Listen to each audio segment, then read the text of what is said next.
अच्छे से होने दो, अच्छे से करवाओ। देखो चप्पल मेरे पीठ पे लगा है, ये गलती बात है ना भाई।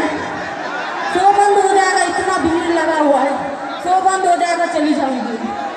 तो कोई मतलब नहीं देता, इतना पैसा लगा है आप लोग के लिए ना लगा, इतना दूर से मैं आ रही हूँ यही जो चप्पल जूता खाने के लिए भाई। नहीं ना, आप लोग का प्यार पाने आई हूँ, तो ऐसा ना करे जो चप्पल जूता हम लोग के चले, क्योंकि कलाकार आप लोग का है, ठीक है। तो आप लोग प्यार से देखो, इसके बाद एक भी चप्पल जूता नहीं होना चाहिए, वरना प्रोग्राम बंद हो जाएगा, हम लोग चले जाएंगे, ठीक है। तो ऐसा मत करो, अच्छे से रहो, मिथिलांचल का नाम मत बुलाओ भाई, बस।